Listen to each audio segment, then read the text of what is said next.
There are 4 wars brewing right now. We have the Russia-Ukraine war, and this is one that everybody wants a piece of. North Korea has decided to send their own troops to assist Russia. French President Emmanuel Macron has indicated he'd be open to sending troops to Russia as well. And then there's the Lithuanian foreign minister, who has suggested that all EU countries should consider sending troops to aid Russia. Let's not forget about the war between Israel and Gaza. This one has been spreading like crazy. Israel hit Lebanon over the summer, then there was that whole brouhaha with the Houthis, and this weekend, Israel went scorched earth on Iran. Chinese President Xi Jinping recently declared the need to, quote, comprehensively strengthen training and preparation for war.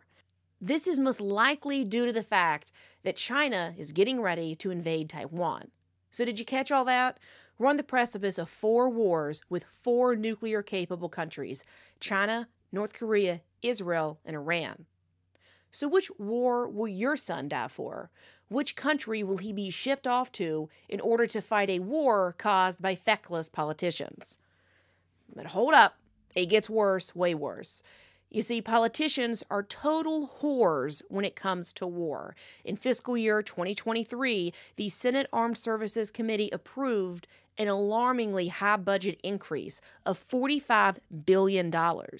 Why?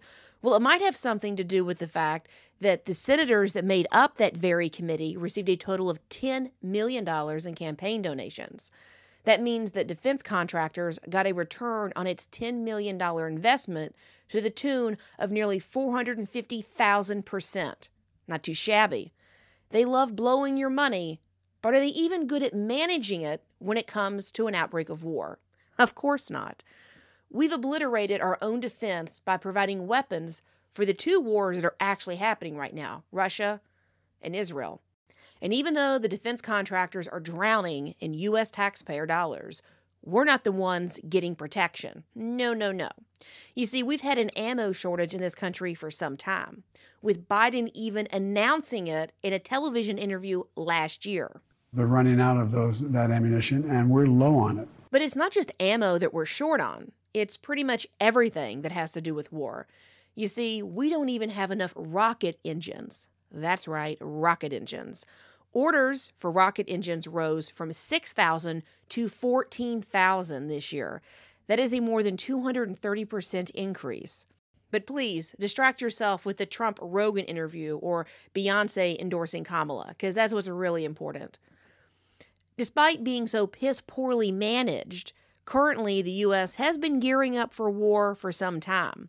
The U.S. is set to spend an estimated $1.7 trillion over 30 years to revamp its nuclear arsenal. The planning for this began back in 2010. This trillion-dollar spree ended the decades-long freeze on new nuclear weapons. The project spans 23 states, nearly 50 if you include subcontractors. And this whole $1.7 trillion package includes a contract with General Dynamics to make 12 nuclear ballistic missile submarines by 2042. This is projected to cost $130 billion and involve more than 2,700 companies. Overall, this $1.7 trillion nuclear revamp will cost nearly $57 billion a year, or more than $100,000 every single minute for the next 30 years. But even this update won't be enough to keep our military competitive in the here and now. The Bipartisan Commission on the National Defense Strategy wrote in its 2024 report to Congress that, quote, "The Commission finds that the U.S. military lacks both the capabilities and the capacity required to be confident it can deter and prevail in combat. It needs to do a better job of incorporating new technology at scale." That's a little scary. The report also noted that, quote, "In many ways, China is outpacing the United States and has largely negated the U.S. military advantage in the Western Pacific through 2 decades of focused military investment." Well, what do you know? We're not number 1 in the world after all. It's quite refreshing. I love hearing that my country isn't ready for war while also flirting with 4 of them at the same time. Think it can't get worse? Well, it can. The Navy has even run out of pants, and they won't get new ones until next year. Imagine that. Not only does Emperor Biden have no clothes, neither do our troops.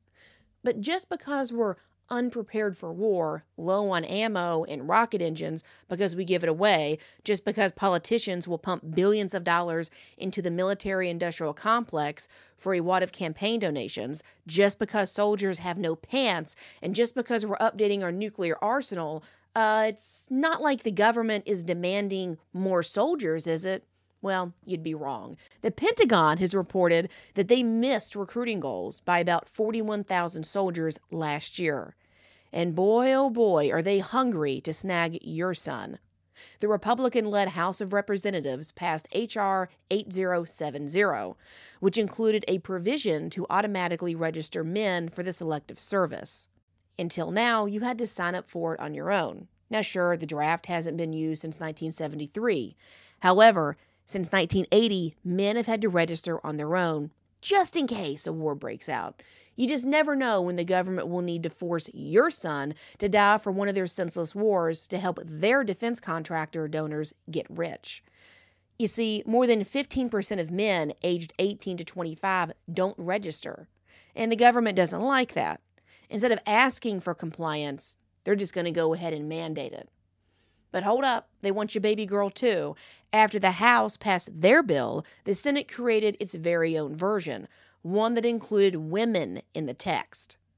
In 2020, just a few years prior, a panel of military experts told Congress that conscripting women into the military was, quote, in the national security interest of the United States. How much for the little girl? The women. How much for the women? What? You're the women. I want to buy your women, the little girl, your daughters. Sell them to me. But despite all of this, keep in mind we have a competent commander-in-chief who is working to resolve these issues. Am I right? To build chips, 3 nanochips, the 3 nanochip, chips that are 3 nano, and you know what I'm saying.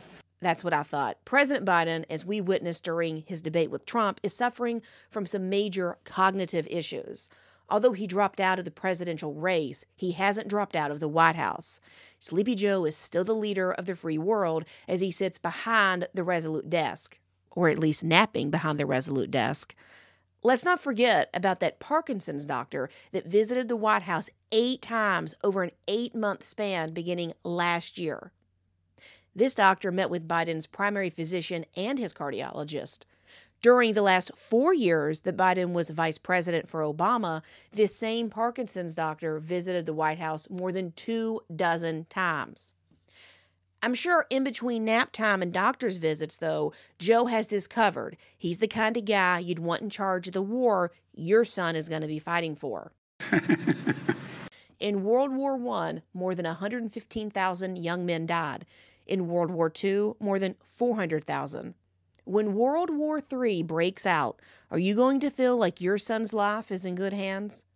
As their mother or father, will you proudly drive them to basic training?